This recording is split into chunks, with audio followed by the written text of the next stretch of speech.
Subscribe कीजिए हमारे YouTube channel इस्लाम की आवाज़ को और बेल बटन को भी ऑल पे क्लिक कर दीजिए, जैसे हमारे हर वीडियो का नोटिफिकेशन पहुंचे सबसे पहले आप तक। ऐसी घड़ी है, अगर तुम्हें पता चल जाए तो तुम दुनिया छोड़ दो और जंगल में जाके अल्लाह अल्लाह में मशहूर। तो कब्र क्या चीज है?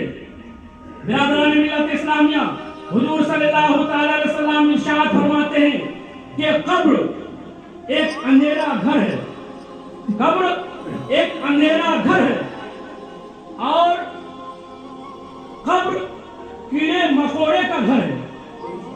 कीड़े मकोड़े का घर है और ये अंधेरा घर है। जब तुम कब्र में आओ तो इसके इंतजाम करके आना, रोशनी का इंतजाम करके आना। ये हुजूर सल्लल्लाहु अलैहि वसल्लम का फरमान है।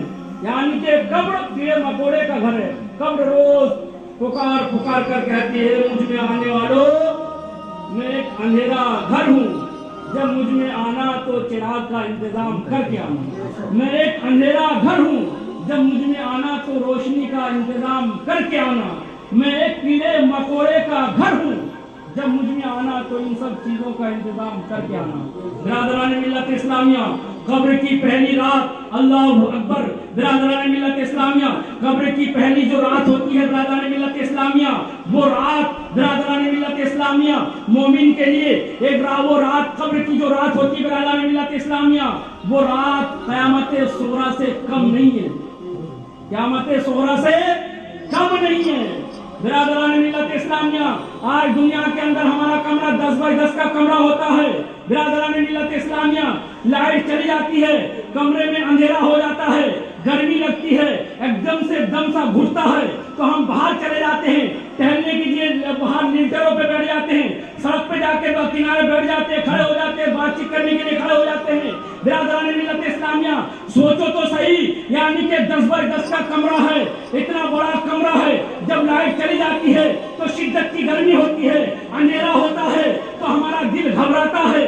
तो दिल जैसे ही घबराता है वैसे हम बाहर को निकल जाते हैं। बिरादरान मिल्लत इस्लामिया, वो कब्रिस्तान जो 2 गज जमीन होती है बिरादरान मिल्लत इस्लामिया, हर किसी को वो 2 गज जमीन मिलनी है, चाहे वो दुनिया में पैसे कमाए या ना कमाए, कुछ करे या ना करे, लेकिन कब्रिस्तान में फ्री में 2 गज की जमीन का प्लाट मिलना ही मिलना है। बिरादरान मिल्लत इस्लामिया, जब उस कब्र के अंदर जाओगे 2 गज जमीन होती है बिरादरान मिल्लत इस्लामिया, इतनी गहरी कब्र होती है, जब वहां पे दम सा घुटेगा, जब वहां पे दम सा घुटेगा, एकदम से जब गर्मी लगेगी, अंधेरा होगा, तो यहाँ तो 10 बाई 10 का कमरा होता है, अपने कमरे की किवाड़ की कुंडी खोलते हैं, बाहर का दरवाजा खोलते हैं, बाहर निकल जाते हैं, जाके निद्रा में बैठ जाते हैं, यार दोस्तों में बैठ जाते हैं। वहां जब दिल परेशान होगा, वहां जब दम सा घुटेगा, वहां जब कब्र की अंधेरी होगी, वहां से निकल के कहां जाओगे? कितने भी चिखोगे, कोई तुम्हारी आवाज को सुनने वाला नहीं होगा, कोई तुम्हारी आवाज को सुनने वाला नहीं होगा। तो उस कब्र के भयानक मंजर को देखो और बिरादरान मिल्लत इस्लामिया, मौत को याद करो। इसीलिए किसी बहुत ही बड़े मुअर्रिखीन फरमाते हैं कि जब किसी को अपने ऊपर गुरूर आ जाए, अपने ऊपर घमंड आ जाए, अपने पैसे का गुरूर आ जाए, अपने सकल सूरत का गुरूर आ जाए, अपनी खूबसूरती का गुरूर आ जाए, तो कम से कम इतना काम कर लेना कि कब्रिस्तान का एक चक्कर लगा के आना और देख लेना कि इतने बड़े बड़े पहलवान, इतने बड़े बड़े रुस्तम, इतने बड़े बड़े बादशाह, इतने खूबसूरत नौजवान सब मिट्टी के खुराक बन चुके हैं। इसीलिए जब अपने दिल में गुरूर आ जाए, अपने दिल में घमंड आ जाए, तो कब्रिस्तान का एक चक्कर लगा लिया करो कि तुमसे अच्छे खूबसूरत खूबसूरत नौजवान वहां लेट के मिट्टी के गिजा बन चुके हैं। बिरादरान मिल्लत इस्लामिया, तो हमें और आपको चाहिए कि वहां की तैयारी करें, कब्र की तैयारी करें, तैयारी। बिरादरान मिल्लत इस्लामिया, हुजूर सल्लल्लाहु अलैहि वसल्लम का फरमान है, बस तकरीर तो बहुत सुनते हैं, लेकिन तकरीर सुनना मकसद नहीं है, थोड़ी सी तकरीर सुनो, उस पर अमल करो, अमल करके दिखाओ तो कामयाबी कामरानी है। हुजूर सल्लल्लाहु अलैहि वसल्लम का फरमान सुनो, जब किसी की रूह परवाज होने वाली होती है, जब किसी की रूह परवाज होने वाली होती है तो उस इंसान को जमीन से लेकर आसमान तक फरिश्ते ही फरिश्ते नजर आते हैं। क्या? फरिश्ते ही फरिश्ते नजर आते हैं। बिरादरान मिल्लत इस्लामिया, जब रूह कब्ज होने वाली होती है, बिरादरान मिल्लत इस्लामिया, जब किसी की रूह कब्ज होने वाली होती है, जब किसी की रूह परवाज होने वाली होती है, जब अल्लाह तबारक व तआला किसी को अपने पास बुलाना चाहता है तो ये अल्लाह तबारक व तआला की कुदरत है। आपने देखा होगा जब किसी का इंतकाल होने वाला होता है तो अंगूठे से उनका मौत का असर अंगूठे से शुरू होता है। बिरादरान मिल्लत इस्लामिया, अंगूठे से शुरू होता है और यहाँ जाके जबान तक, बिरादरान मिल्लत इस्लामिया आखिर बिल्कुल सीने तक सांस लेता है। बिरादरान मिल्लत इस्लामिया, इंसान की जो जब रूह कब्ज होने वाली होती है, जब रूह परवाज होने वाली होती है, बिरादरान मिल्लत इस्लामिया, अल्लाह तबारक व तआला उस इंसान की तमाम ताकतों को छीन लेता है, तमाम ताकतों को छीन लेता है। आपने देखा होगा ना पैर हिलाने की ताकत उसके अंदर होती है, ना हाथ हिलाने की ताकत होती है, ना जबान हिलाने की ताकत होती है, ना होठ हिलाने की ताकत होती है। बिरादरान मिल्लत इस्लामिया, ये अल्लाह तबारक व तआला की कुदरत है। जब किसी इंसान को अपने पास बुलाना चाहता है, जब किसी की रूह कब्ज होने वाली होती है, जब मलकुल मौत हाजिर हो जाते हैं तो अल्लाह तबारक व तआला उसकी तमाम ताकतें छीन लेता है। ये अल्लाह तबारक व तआला की कुदरत है।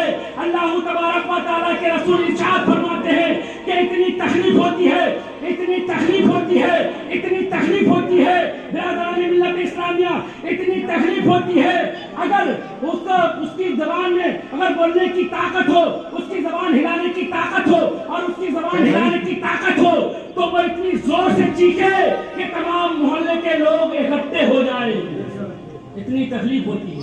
लेकिन ये अल्लाह तबारक व तआला की कुदरत है कि जब किसी की रूह परवाज होने वाली होती है, जब किसी की रूह कब्ज होने वाली होती है तो अल्लाह तबारक व तआला तमाम ताकतों को छीन लेता है। बहुत से लोग कहते हैं कि मौलाना साहब मेरे वालिद साहब का इंतकाल हुआ, लेकिन कुछ करीबी ऐसा थे कि वालिद साहब कुछ कहने वाले थे लेकिन जबान में इतनी ताकत नहीं थी, कुदरत ने इतनी ताकत ही बाकी नहीं रखी थी कि तुम्हारे वालिद साहब कुछ कहते।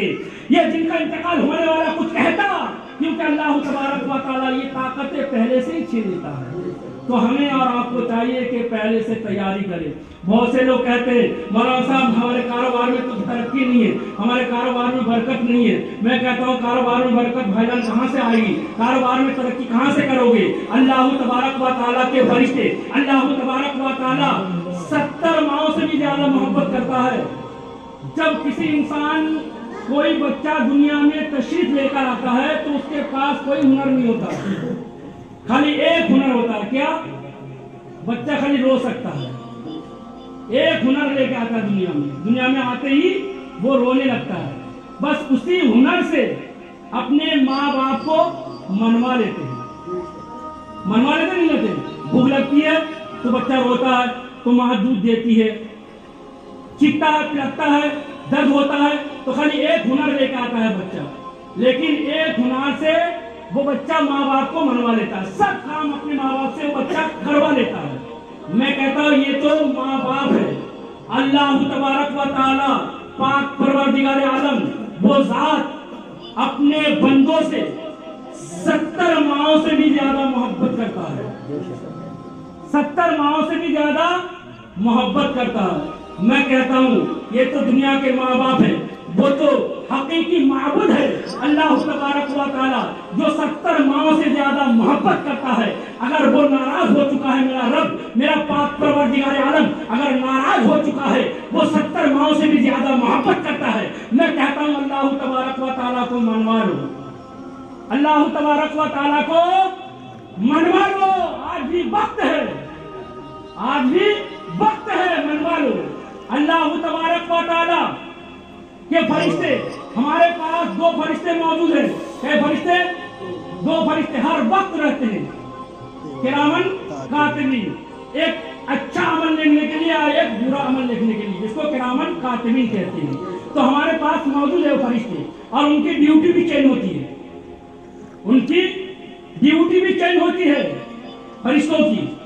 तो अल्लाह तबारक व तआला के फरिश्ते हमारी गुनाहों की गठरी को लेकर बाद नमाज असर उनकी ड्यूटी चेंज होती है, बदलती है। تو ہماری گناہوں کی گٹھری لے کر اللہ تبارک و تعالیٰ کی بارگاہ میں فرشتے حاضر ہوتے ہیں اور فرشتے عرض کرتے ہیں پاک پروردگار عالم فلاں محلے میں ذخیرے محلے میں تیرا فلاں بندہ ہے، اس کی گناہوں کی یہ رجسٹر ہے، نافرمانی کی رجسٹر ہے، یہ انہوں نے یہ نافرمانی کی ہے، یہ اس کا گناہ ہے۔ اللہ تبارک و تعالیٰ فرماتا ہے وہ میرا بندہ ہے، میں ان بندوں سے 70 ماؤں سے بھی زیادہ محبت کرتا ہوں۔ پھر اللہ تبارک و تعالیٰ جب ڈیوٹی چینج ہوتی ہے اسی فرشتوں کے ہاتھ، صبح کو اللہ تبارک و تعالیٰ اسی فرشتوں کے ہاتھ، یعنی جنہوں نے اللہ تبارک و تعالیٰ کی نافرمانی کی تھی، جنہوں نے اللہ تبارک و تعالیٰ کی نافرمانی کی تھی، اس بندے کا رزق اللہ تبارک و تعالیٰ اسی فرشتوں کے ہاتھ بھیجتا ہے۔ تو فرشتے عرض کرتے ہیں اے پاک پروردگار عالم، تو جس کا رزق میرے ہاتھ سے بھیج رہا ہے اسی بندے کی گناہوں کی گٹھری تو میں اپنے ہاتھ سے لے کے آیا تھا، پھر اسی بندے کو تو اپنے میرے ہی ہاتھ سے رزق دے رہا ہے۔ تو اللہ تبارک و تعالیٰ ارشاد فرماتا ہے اے فرشتوں تم خڑا ہو جاؤ ان بندوں سے، یعنی کہ میں اتنا محبت کرتا ہوں، میں 70 ماؤں سے بھی زیادہ محبت کرتا ہوں، یعنی کہ میں چاہے کوئی میرا بندہ نماز پڑھے یا نہ پڑھے، کوئی میرا بندہ مجھے اللہ تبارک و تعالیٰ کہے یا نہ کہے، خدا کہے نہ کہے، اللہ کہے یا نہ کہے، نماز پڑھے یا نہ پڑھے، میری نافرمانی کرے، لیکن میں رزق کا کھاتا بند نہیں کرتا ہوں، رزق کا کھاتا بند نہیں کرتا ہوں، اس بندے کے حق میں ہر وقت رزق دیتا ہوں۔ برادران ملت اسلامیہ، ایک دل کی تکلیف پہ آج بات لکھ کے لے جاؤ، اللہ تبارک و تعالیٰ جب کسی سے ناراض ہوتا ہے تو اللہ تبارک و تعالیٰ کسی کا رزق نہیں چھینتا ہے۔ اللہ تبارک و تعالیٰ جب کسی بندے سے ناراض ہو جاتا ہے تو اللہ تبارک و تعالیٰ کسی کا کاروبار نہیں چھینتا ہے۔ اللہ تبارک و تعالیٰ جب کسی سے ناراض ہو جاتا ہے تو کسی کی روٹی نہیں چھینتا ہے۔ اللہ تبارک و تعالیٰ جب کسی سے ناراض ہو جاتا ہے تو سجدوں کی توفیق چھین لیتا ہے، سجدوں کی توفیق چھین لیتا ہے۔ لوگ کہتے ہیں ارے یار مسجد میں نماز پڑھنے آ رہے، تمہاری کیا مدد، تم مسجد میں جاؤ۔ اللہ تبارک و تعالیٰ نے تمہیں بلایا ہی نہیں، اللہ تبارک و تعالیٰ نے تمہیں بلانا گوارا ہی نہیں سمجھا۔ اللہ تبارک و تعالیٰ تم سے راضی نہیں ہے۔ اللہ تبارک یہ سمجھ لو کہ مجھے روٹی مل رہی ہے، میرے کاروبار بہت اچھے چل رہے ہیں، مجھے رزق مل رہا ہے اچھے اچھے کھانے کو، اچھے اچھے پہننے کو، اس کا مطلب میں اللہ تبارک و تعالیٰ مجھ سے راضی ہے، ایسا کچھ نہیں۔ اللہ تبارک و تعالیٰ اس سے راضی نہیں ہوتا ہے جسے اللہ تبارک و تعالیٰ رزق دیتا ہے۔ اللہ تبارک و تعالیٰ اس سے راضی ہوتا ہے جو اللہ تبارک و تعالیٰ کی بارگاہ میں جا کے سر ٹیک دیتا ہے۔ بولنے کی طاقت سر میں ہے، سننے کی طاقت سر میں ہے، دیکھنے کی طاقت سر میں ہے، سننے کی طاقت سر میں ہے، دماغ سر میں ہے۔ تو اللہ تبارک و تعالیٰ کی بارگاہ میں جب بندہ کھڑا ہو جاتا ہے اور اپنے سر کو زمین پہ جھکا دیتا ہے، ٹیک دیتا ہے، اور بندہ کہتا ہے سبحان ربی الاعلیٰ، سبحان ربی الاعلیٰ، سبحان ربی الاعلیٰ، اے مولا تیری شان اونچی ہے، تیری شان سب سے اونچی ہے، تو سب سے اعلیٰ ہے، میں سب سے چھوٹا ہوں، اسی لیے تیری بارگاہ میں سر کو ٹیکا ہوں۔ تو سمجھ لو اللہ تبارک و تعالیٰ جس سے راضی ہے، اللہ تبارک و تعالیٰ اس سے جس سے راضی ہے، تو سمجھ لو وہ 5 ٹائم کی نماز پڑھے، اللہ تبارک و تعالیٰ اس سے راضی ہے۔ یہ مت سمجھنا کہ مجھے کھانے کو مل رہی ہے، روٹی مل رہی ہے، اچھے کپڑے پہننے اور میرا کاروبار بہت ہائی فائی ہے تو اللہ تبارک و تعالیٰ مجھ سے راضی ہے، اس غلط فہمی مت رہنا۔ اللہ تبارک و تعالیٰ بالکل خلاصہ کلام یہ ہے، بس آخری نقطہ ہے کہ اللہ تبارک و تعالیٰ جب کسی سے ناراض ہو جاتا ہے تو اس کی روٹی نہیں چھینتا ہے، اس کا رزق نہیں چھینتا ہے، اس کا کاروبار نہیں چھینتا ہے، بلکہ اللہ تبارک و تعالیٰ جب کسی سے ناراض ہو جاتا ہے تو سجدوں کی توفیق چھین لیتا ہے۔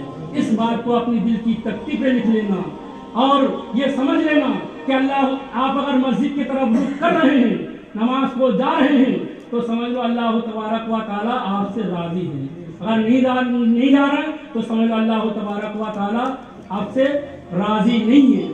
برادران ملت اسلامیہ، اللہ تبارک و تعالیٰ سے دعا ہے کہ اللہ تبارک و تعالیٰ ہم سب مسلمان بھائی کو اہدنا صراط المستقیم کی راہ پر چلنے کی توفیق عطا فرمائے، آمین ثم آمین وآخر دعوانا الحمدللہ رب العالمین. اور کسی نے یہ کہا کہ مولانا صاحب یہ کیسے پتہ چلے کہ ہماری نماز قبول ہو رہی ہے یا نہیں ہو رہی ہے؟